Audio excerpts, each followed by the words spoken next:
You ever make a couple small upgrades around your place and suddenly your whole day just starts flowing a little smoother without you even trying? That's kind of what happened to me over the past couple of weeks. Now, I didn't go crazy. I didn't buy a bunch of wild gadgets. I picked up a few lifestyle tech pieces that quietly elevated my routines. Stuff that I've been using every single day without even thinking about it. So today I'm gonna walk through all the items that I grabbed, how it fits into my actual daily life, and why they ended up making a big difference than I expected. So let's get into it.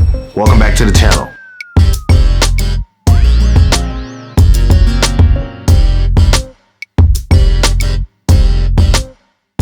So the first pickup on this list is the Echo Show 21. If you've been watching this channel for a while, you'll know that I've been rocking with the Echo Show 15 for quite some time now. Loved it, did everything I needed, but that 21 fits the way I live a lot better. The biggest thing for me is that screen real estate. 21 inches makes everything easier. It sits perfectly on my kitchen counter. It doesn't crowd the space. It looks intentional. And because of the bigger screen, I actually been using it a lot more. In the mornings when I'm making breakfast or sipping on matcha, I'll throw on YouTube or Fire TV and just let something play in the background. It actually feels like a real TV. And I'm not leaning over the counter to see what's actually happening. I can really see from a distance without straining my eyes. I can watch while I'm cooking, eating, and it feels smooth. Also, I love how much room I have for widgets. I can keep my calendar up, the weather, my reminders, smart home controls, or whatever recipe or timer I need, all on screen at the same time without it looking crowded. And then there's Alexa Plus. The conversational part feels smoother, it understands natural speech better, even the suggestions feel more helpful. Even when I'm cooking, Alexa Plus will recommend recipes or let me scroll through ingredients while a video is playing. Overall, the 21-inch didn't reinvent the wheel for me. It just made something that I use every day more enjoyable, more functional, and a better fit for my routines. Now the real question is, what do I do with the Echo Show 15? Because it's still a dope device, don't get me wrong. Do I put it in my main bathroom so I can check the weather, play music,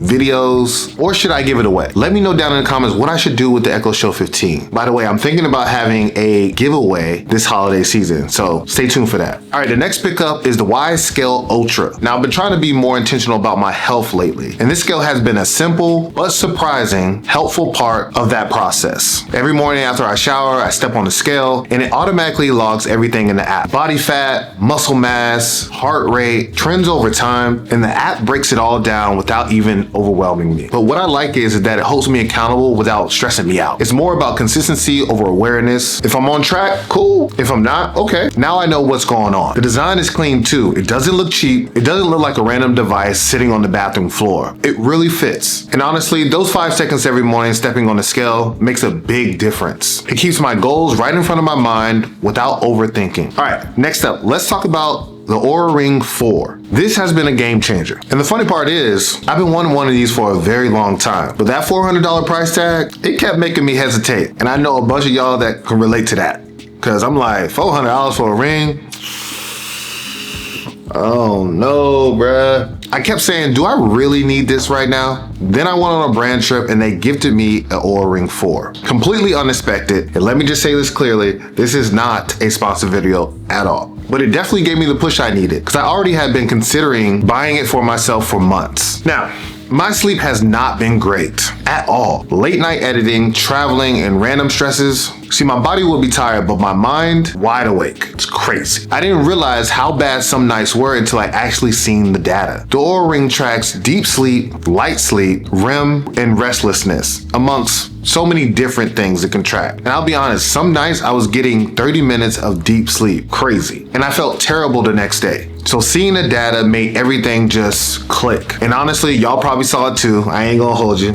Y'all probably saw it. If you go back to those videos in late September, October-ish, I looked tired. Your boy was tired, but I was pushing through. Hell, I looked beat up. I was pushing hard with content and not sleeping the way I needed to. And the Oura Ring just really confirmed what my body was already telling me. The readiness score that it gives every morning has been huge for me. If my recovery is slow, I take it easy. If it's high, I know I can push. It really keeps me from burning myself out. Another thing I like about the Oura Ring 4 is that it's waterproof, up to a few meters. I can shower with it, wash my hands, go in the sauna, and not worry about it getting damaged. And especially because I bought these little silicone covers for the gym.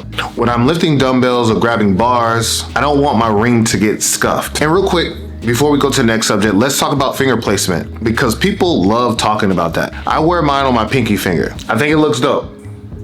I didn't like it on the index finger at all. And yes, I've seen people in the forum saying is that the index finger and the ring finger is the most accurate. But me and a lot of other people agree, it tracks great on any finger. So I'm rocking it on the pinky. For something that I hesitated to buy, it became one of the most helpful tools to keep me grounded and aware of my body's needs. Now let's jump into the Echo Studio. Now if you follow me on Instagram, TikTok, or seen my YouTube shorts, you know that I've been working closely with Amazon. They've been letting me try some of the home tech to see how it would fit into my daily routine. And when they revealed the new Echo lineup, I got to see it firsthand. And I put the whole experience on one of my New York vlogs. And if you haven't seen that, his link up here, tap that, check that out. I got to talk with the Alexa Amazon team, some of the people who engineered the Echo lineup, but mostly the Echo Studio. And they gave me some real insight on how everything works behind the scenes. It made me appreciate the ecosystem a lot more. So let me take the Echo Studio home to test it out in my space. And right now I've been using it in my bedroom, and y'all already know, I'm a huge Sonos person. My whole Sky Home runs off Sonos. But I wanted to give the Echo Studio a chance before making any comparisons. Now I will say coming soon I will do a comparison